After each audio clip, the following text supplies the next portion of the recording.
Good. Cliff, how you doing? Oh, I'm doing great. Good. Thanks for coming out. Totally. Come on inside. Cliff, this is John. Yeah, nice to meet you. How you doing? John's my wash tech. Okay. Your company's provided us with all this wonderful equipment that we have in this washroom. We've got our on-demand RO chilled water, our Osprey machine, and everything in this room is plumbed accordingly for drainage.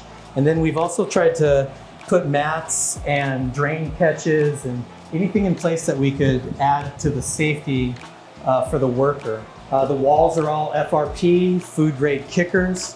We also have this pass-through window over here on the side because we have a hallway out here and we have all of our warm room, our presses, our freeze dryers. Everything is in the other adjoining room. And so what were you guys washing today? We were watching Dirty Martini. Dirty Martini. Yeah, that's a great cream cake cut mixed with Cushman's. And how do you guys like this one? I mean, is it a good yielder? Or? I mean, it's not the greatest yielder, but it does provide a really good profile. I think we'll see 3.5–4% yield on that, but it's a really nice profile and it's definitely one worth washing. Totally. What do you guys consider worth washing? What percentage dictates that it's going to get washed? I mean, again? that's right where it's at, right? Okay. It's like anything that's above 3, if it has an exceptional profile, is probably worth running through the wash. We're trying to go. I mean, we have a couple that are banging a little better. A couple that'll do 5, but really, a lot of it being a real flower forward farm, we're trying to find cuts that will produce both, and a lot of times that can be really hard to find that flower forward cut that still produces hash. The good thing is that we have a multitude of strains to be able to choose from. And what are you guys typically washing at a time in the Osprey? Like 20,000 grams fresh frozen, what's the number? Typically it's 15 to 18. You get anywhere from 35 to 40 pounds of wash, and that seems to be great to work in this machine. Anything too much, it seems a bit excessive and it's harder to get those motors running, and I don't like running at higher RPMs.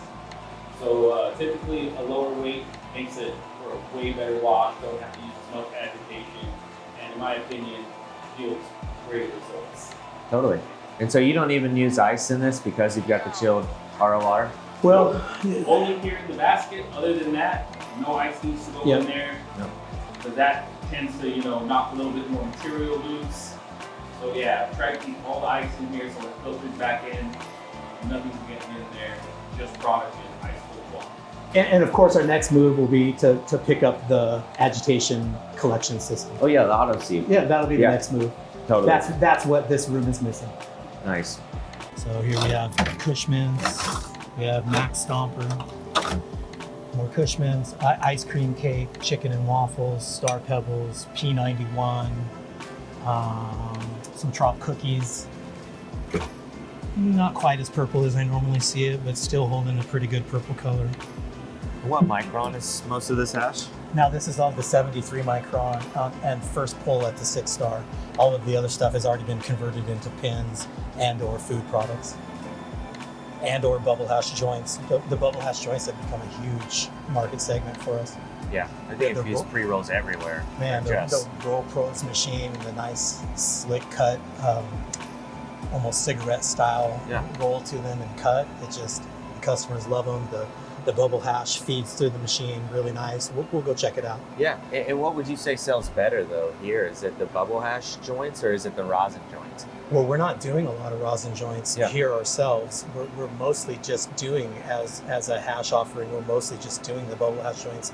The way I've set up the rosin program is I try to get all of the best rosin into our jars, then the next cut into our pins, and then everything else into then into bubble hash joints, and then into edibles, so that everything gets fractionated properly.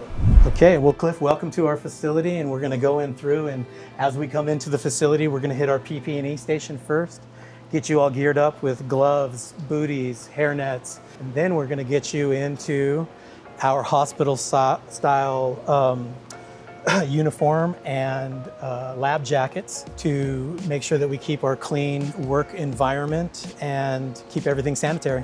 Okay, so now that we're suited and booted and we can come out into the facility, we've got the big giant electrical panel, which is what it takes to operate a facility of this size.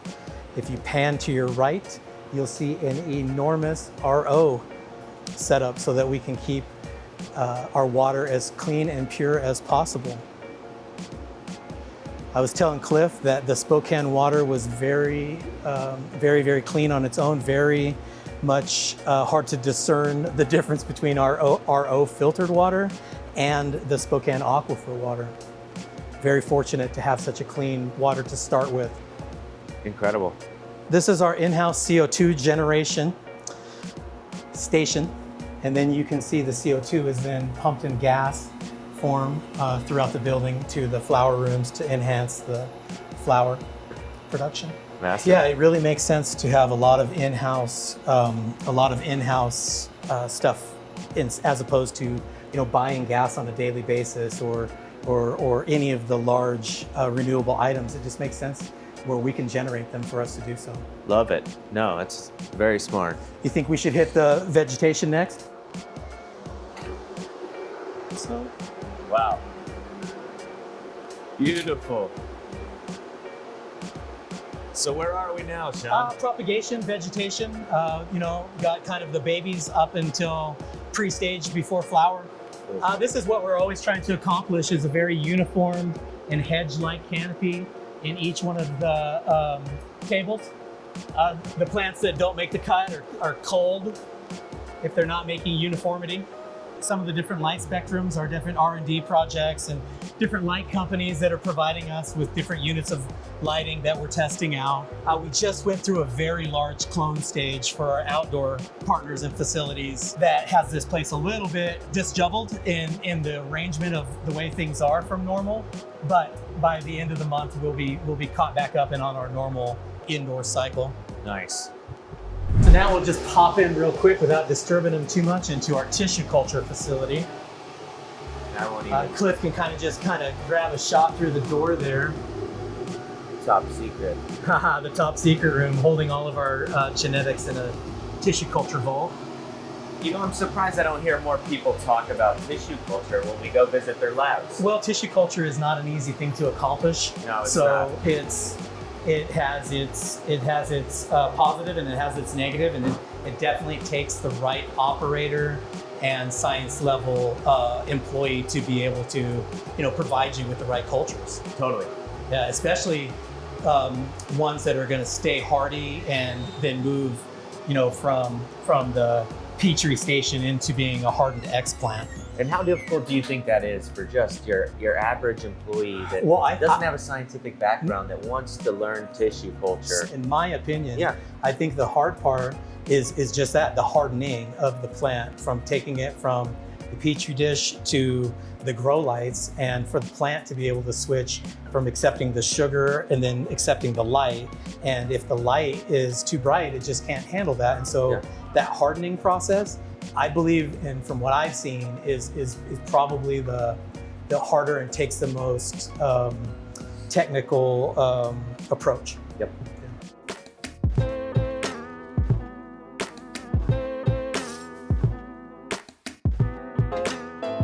What do you think about showing me the better flower room on this hallway? Do we have a good one? Here we go, 11A. Yeah. PM though, I don't know if we're... Oh yeah, okay. So and what are we working with on this one? This one's the Donnie Burger. Donnie Burger. Okay, so this is a very standard flower room that you'll see here at Phat Panda. What we're really trying to do is keep everything exceptionally clean. The bed's exceptionally clean, the fan's exceptionally clean, the lights, the ceilings, the walls. Everything is very uniformed as well. When you look under the canopy, you'll see a very uniformed lollipopping system into our scrog netting. Everything is being tested in live time as well as on the daily basis. Most grow rooms, I think, are going to these movable trays these days to save space, where this whole tray will move. That allows the workers to have space, but not have space throughout the whole garden. So when they want to work on the next table, they can move the next one and so on. Totally. That allows more growth space and less employee space, but allows the employee all the space they need. Yep.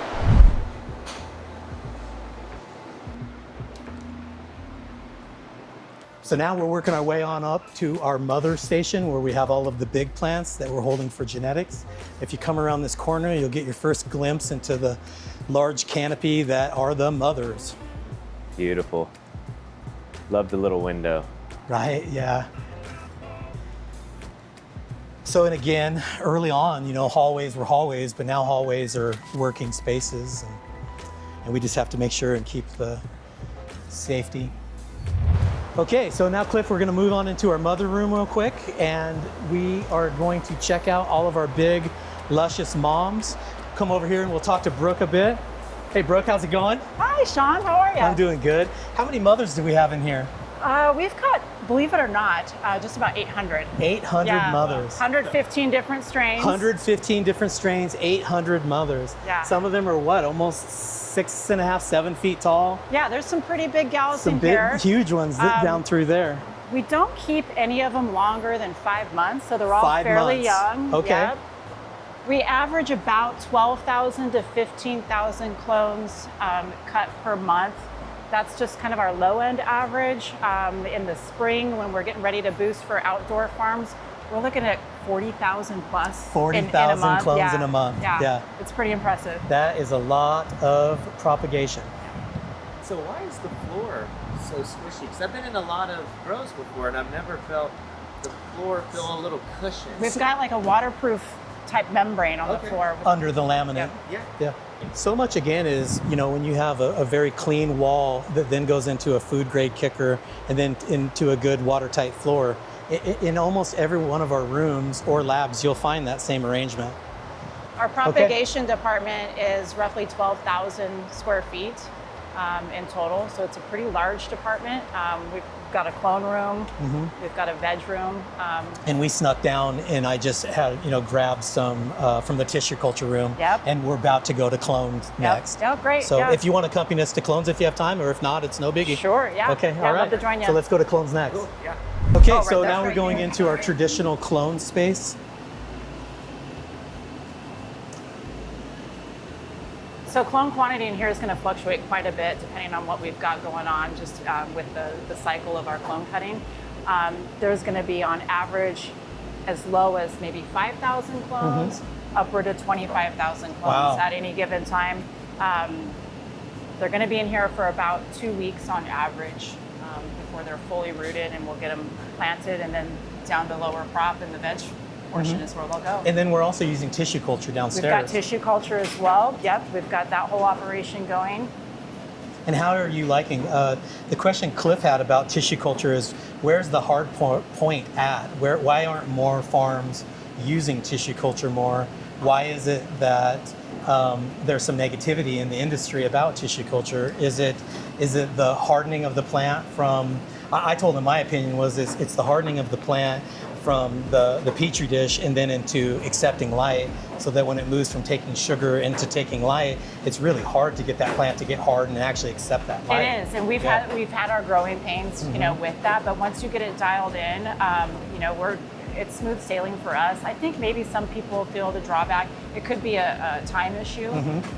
It's definitely better for, in my opinion, storage or for strains. Regenerating genetic qualities, cleaning up genetics, 100%, all of those things. 100%. Yeah. So, but we've been very satisfied. Yeah. Good. Yeah. Well, you're doing an excellent job. Thank you. Did all of these start with tissue culture? These in here are clones. Yeah, we have- traditional. Our tissue culture is going to be kept in our genetic lab area. So, had a chance to go over and there. we did get a chance to just go through the Good. window. We didn't want to go in and break sanitation or anything. Yeah. This place is so big. It's crazy. It's nuts. Yeah. Impressive is all the air conditioning and I the know. electrical and man. the braided lines and the everything that it takes to, the infrastructure. That's always, Yeah. when you're walking through a facility, that's one of the more impressive things. Yep.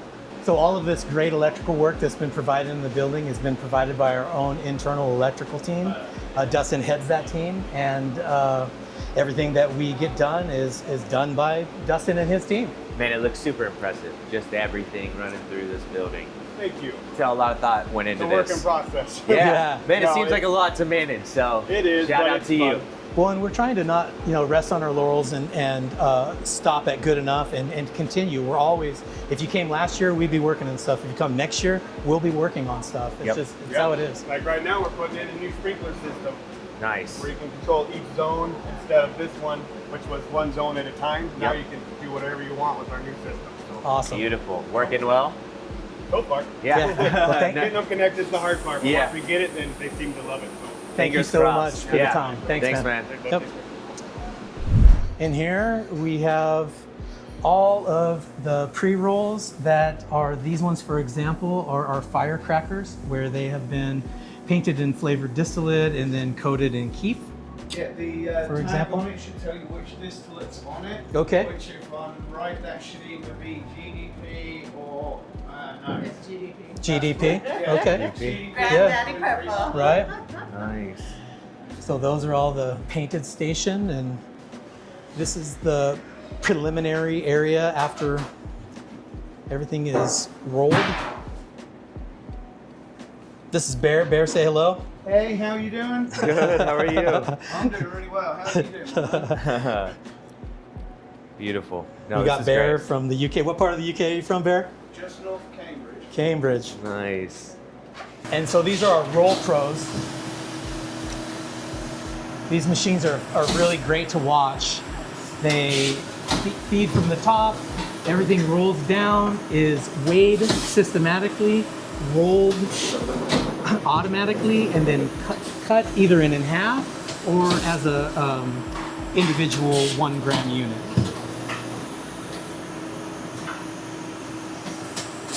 The consistency and the roll on them is superior. Beautiful.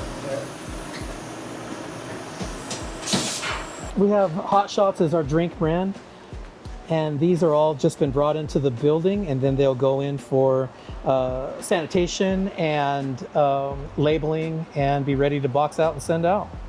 So he's sanitizing the bottles? Yeah, he's sanitizing the bottles that come in from the totes. Then he will be labeling them accordingly to the store that they'll be distributed to. And then also in this room, we're holding our cold rosin supply in package. We're holding a lot of our topical ingredients. We're also doing the same thing basically on the outside, but on the inside in a food grade containment area of space, where once these are sanitized, then we keep them clean, make sure that they stay clean on their way out the door. So this is our general contracting bump out. Allows us to do all of our own building, electrical work, plumbing. Today our trucks are here to pick up some of the product that's going to the stores. This conveyor belt helps to obviously move it across. Roll it on down the Yeah, table. roll it on down the line to the Sign truck. it out, Yep. throw it in the truck, and Yep. it's gone. Bam, bam. Nice. Welcome in, guys. So I'll take you back in the biomass room, show you where everything starts.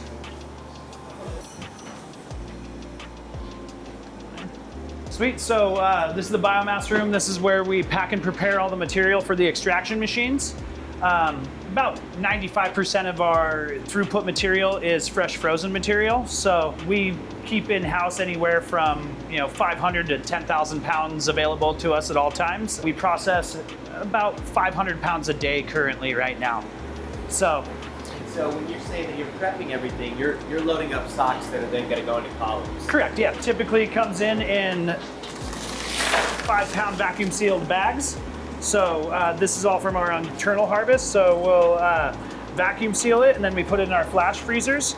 And then these are kind of our staging freezers that we prepare everything for the extraction machines. So bag weighs 5 pounds.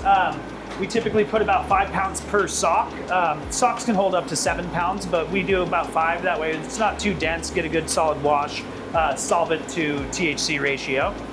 And are you filling these with heat? Because I've seen people doing where they're doing a refinement before. You've seen with the resonator. They're taking the tumbler with liquid nitrogen. They're running that. They're loading up their socks in plastic nap. Yeah, so we've experimented with that, like with our partners in California and stuff, but that's not how we do things here. We just, we take the flash frozen flour, keep it, nice and cold, That'll go in through the funnel. We attach our sock to the bottom of the funnel. Our team will pour it in there, give it a couple packs down, obviously trying not to pack it too tight or anything. Nice loose pack usually helps us out really well to get a good saturation and a good wash. So we try to limit the exposure, just ambient temperatures, so we want to make sure that stays in there, gets packed as quick as possible, and then the socks go right back in the freezer until they have enough for the whole run. So you can see over here, we keep the dry ice on everything. These are the socks that they have prepared for the next run. We've got 2 extraction rooms. One room has 2 10-pound systems. The other room has an 80-pound system. So depending on the batch size, we'll determine how many socks we need to prepare for those runs. So yeah, this is kind of our staging area. We've got a large storage freezer externally, and then we bring in our day's worth of work into this staging freezer. And then these are for each individual biomass operator. So this guy packs for this funnel, this guy packs for this funnel, and they don't get any of their work mixed up or anything like that. Depending on the run, if it's a 10-pound run, well, there'll be 2 socks in it. If it's a 80-pound run, then there'll be 16 socks in it, right? So once all those socks are packed and prepared, those are gonna go back into our staging freezer over here. Oops. And they'll get bundled up and bagged and tagged, so that way we can ensure traceability and locate it later. So when the extraction team has their pack list, they'll come over here, check the list, make sure it's for their machine, and make sure that it's the right weight. They'll confirm the same barcodes as what's on that bag right there, and make sure that what they're grabbing is the same run that's on here, because oftentimes there'll be double runs, you know, so you got to make sure all your barcodes match, and make sure that you're processing the right run and not mixing anything up, right? Full traceability. Yep, Biomass team is just responsible for packing and preparing the material, and just establishing the traceability for the rest of the process. The run sheet will follow it through the process and make sure that everyone keeps track of every deduction that happens along the way. Our extraction team has their schedule lined up. They know exactly how many runs they gotta process in a day. And we have our 2 extraction rooms over here.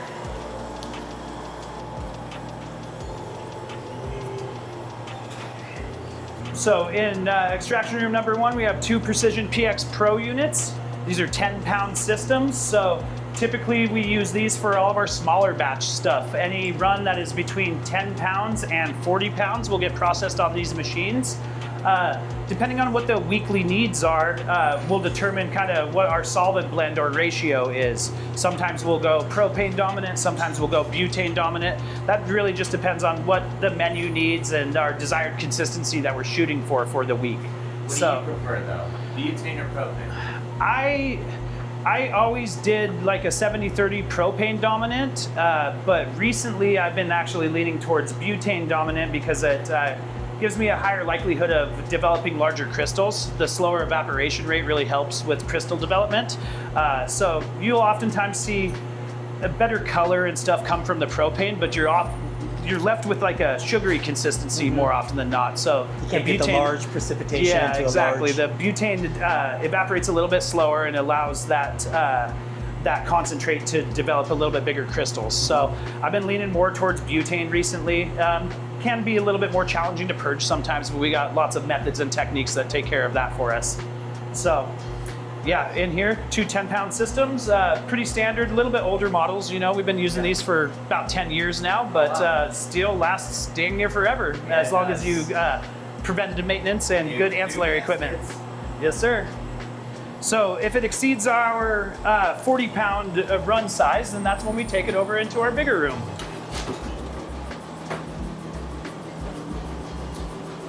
So in here we have a our Precision PX40 unit.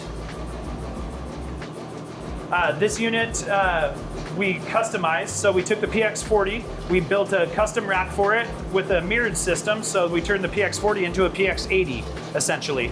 So able to increase our throughput with that.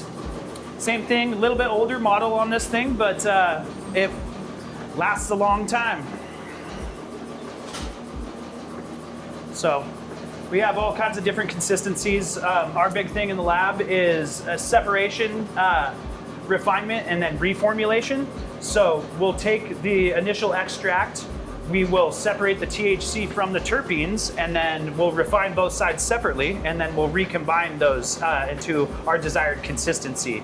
So over here we have the terpene section, and then this is the THC fraction. So through our different separation methods, we'll be able to rip those things apart. So for like solventless extraction operators, they're looking to either make a super wet rosin or like a full melt bubble hash. That's the holy grail for them, right? Yeah. But for you as a hydrocarbon extractor, what is your like holy grail texture where you really feel excited when you see it come out that particular way? Like what is the mecca for you as an extraction artist? What is that pinnacle? Well, so it varies based off our methodology. Since we separate all of our runs, the THC from the terpenes, we don't have a necessarily desired consistency right out of the machine. Our main name of the game is to get our terpenes as refined as possible, and then we'll reformulate that into our desired consistency with the THC later. So if we want to make a sugar or an icing, we'll take like a sugar, for example, we'll do mechanical separation through like a centrifuge and take that sugar and then just add our desired amount of terpenes into it, so we always have a uniform consistency. And then we do the same thing with our icings as well. We will separate out the THC from the terpenes and then recombine it with the THCA isolate, so we always have a very consistent product type. Nice. This would dispense Yeah. really So well. that's what I'm saying, through the formulation, we're able to make it very consistent.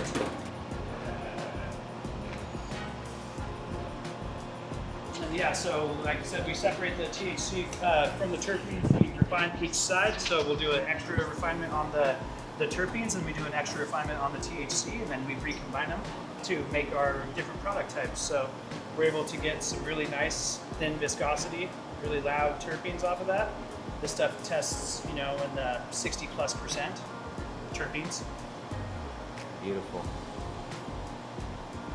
Yeah, so it looks like you've got a whole like dishwashing station here. Yeah, when the jars are coming from all around the world and they're coming in with grease that the companies are using for lubrication, we want to make sure that everything that comes in this building goes through this sanitation system, and so that the flour and the concentrates that we put in the glass is actually going to have the taste of the flour and the concentrates, not the mystery oil that was in the glass. Yeah, I love that. Right.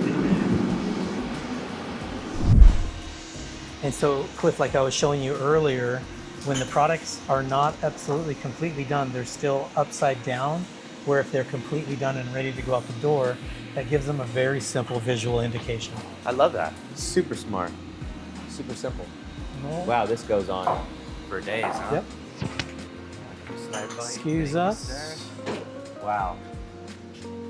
I mean, how many different strains do we have here charred up? I mean, This is just insane. it depends on the week. Knocked up? What is this one? Can I touch it? Yeah. Is it okay? Yeah. Crazy. So now we're entering into another processing division of our facility we call Sticky Frog. In this facility, you'll see a ton of labeling. You'll see a ton of products going finished into boxes, ready to go to trucks. You'll see over in the actual Sticky Frog part, the vault that holds extracts, the shark filling machines for the vapor pins, and some more concentrate packaging. Here's a small portion of our weekly vapor cartridge movement through the building. Looks like you guys move a ton of big I don't want to misquote myself, but I believe we're getting pretty close to 50,000 carts a week. Crazy. This is the vault that holds a lot of the concentrates, temperature controlled before they exit the building.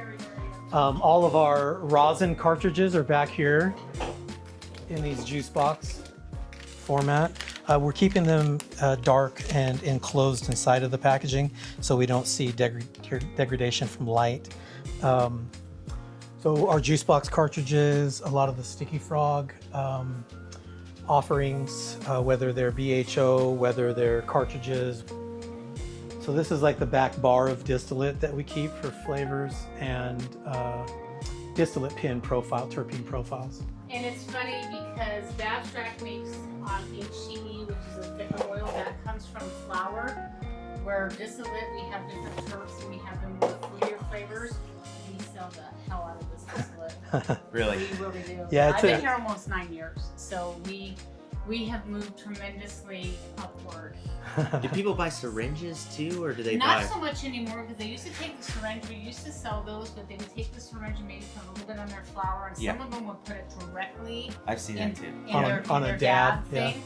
But the vaping has gone up so much, and with all these new cartridges and different New formats. disposables Yeah. are really taking off. I think it's just the convenience. And me personally, being a marijuana smoker, Yeah. the age I am, everything has changed so much. I personally I hardly smoke flower anymore because of the smell. Yeah. Well, Susie, thank you so You're much. welcome. Nice to meet you. Have Yeah, fun. great to meet you. Thank you. All right, so what do we have here? This is the big Green Vault Systems, electric eye and automated packaging and jar filling for the flower. It uses an electric eye to evenly distribute the cannabis by size into different channels, then uses another eye to then evenly mix those configurations together in an even jar. How you doing? Excuse us.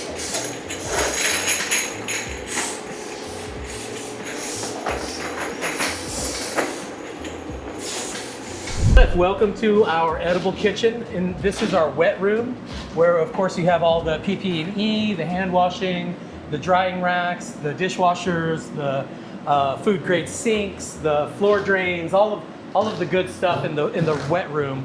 We'll come in here into our hot room. In our hot room, the confectionery work all takes place, and you notice the atmosphere is controlled in both rooms. That station is our hard candy. This station over here is gummy depositing, hard candy depositing, drop depositing, everything in the hot room. What is this right here? This is our taffy. This is actually foam from our gummies. Oh, okay, off the skim, off the top of the kettle. Okay. Yep. So is that essentially wasted product? Pretty much. We'll end up being able to reclaim a small portion of it into some decent employee samples for R&D, but Cool. for the most part, it's the skim of the gelatin. And what causes that? It's gelatin gummy? It's a gelatin. Okay. Yeah. And so why gelatin over pectin? We do both. You do both? Yeah, okay. of course. Yeah, and is it just because people like different textures? You want to have a little bit of everything? Course. And then one is vegan and one is a plant-based product. The gelatin provides much more gelling, so our pectin is more like what you would call a cutlet or a drop. It's not as much of a gummy as... So what are these right here? Is this These gelatin are or these pectin? are our gelatin gummies, yes. And do you distinguish by shape which are gelatin, which Yep. are pectin? Mhm. So circles Yep. pectin, Yep. squares gelatin. Exactly right. Be real. Has anybody ever dipped their glove in there and just got a little taste? Yeah, many say, I wish I had an apple or something. Or Oh my God, that would be amazing. And so we're tempering dark, mint, and milk chocolate in these three machines. Okay. Yep. And so tempering the chocolate, that is just bringing it to a certain temperature, bringing it down to a temperature to maintain the hardness, correct? Exactly. Well, what it does is it aligns the crystallization inside of the chocolate and then holds a structure, a crystalline lattice structure that then holds temper. So that will give it a nice clean crack Yep. or a nice sheen on the outside. Totally. So this is basically, when you look back, you have the production facility for all of the confectionery work and edible production, and then we'll make our way into the edible packaging. The state of Washington is having us put every individual candy. Can you do me a favor and just grab one candy and hold it up? Oh, perfect, just one of them things. Don't worry about that one. There we go, sir. So each one of these candies is 10 milligrams of THC and then has to be individually wrapped in that clear 4 ml package. And then we put it into the Mylar.